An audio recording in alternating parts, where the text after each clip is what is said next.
parties.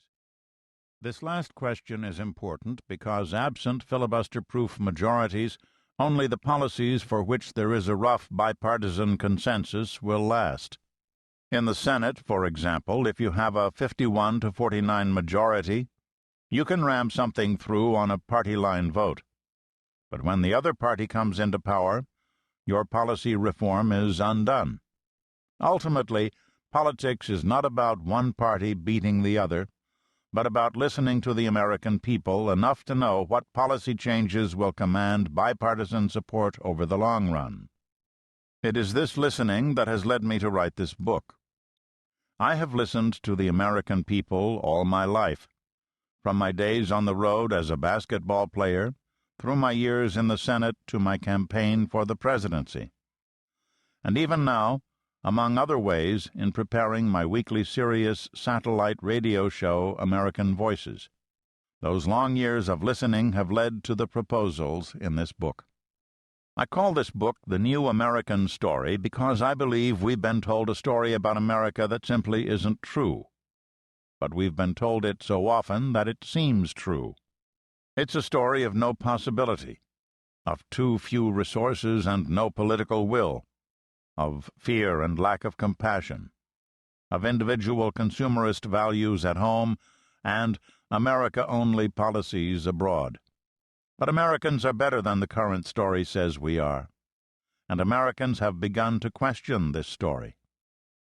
Now we need a new story about who we are and what we might do together as a country. For those who say Americans are too diverse to rally around a new American story, I say that's not so. People in America may speak with different accents, but they all care about a few basic things: family, work, health, and the education of their children. Whether in the small town in Missouri where I grew up, or the large metropolitan areas of New Jersey I represented for so many years, people shared these same concerns. For years I've listened to the stories that people told about their lives. From stories you learn something deeper than what you learn from laws or speeches or newspapers or blue-ribbon panel reports, because when you listen to people's stories, you can see it if they get tears in their eyes or they smile. You see the effects of policies because you see how these policies work in the human context.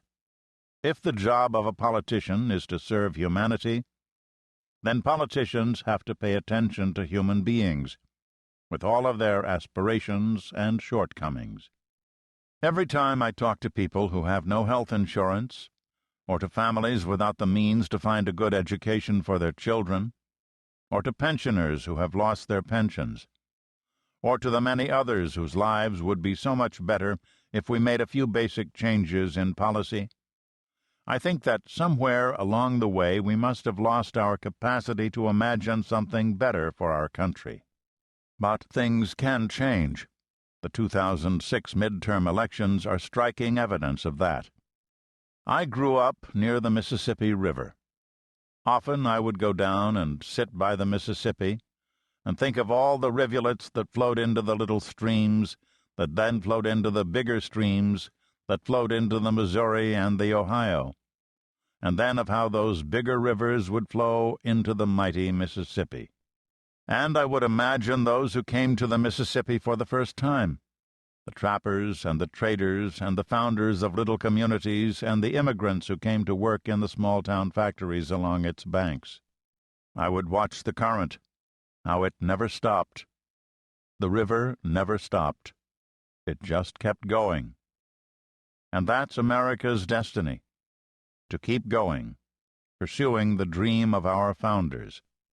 The river also teaches us about death and rebirth. Floods rise and fall. Factories come and go. Communities flourish and dry up. Things die and get reborn in a new form. In a fundamental sense, we're on the brink of a rebirth in this country. We've had a down cycle. But American idealism isn't dead. It can be reawakened. Every American citizen is like one of those small rivulets that, flowing together, can make something mighty. There's an emotional dimension to this for me because I'm outside the political pressure.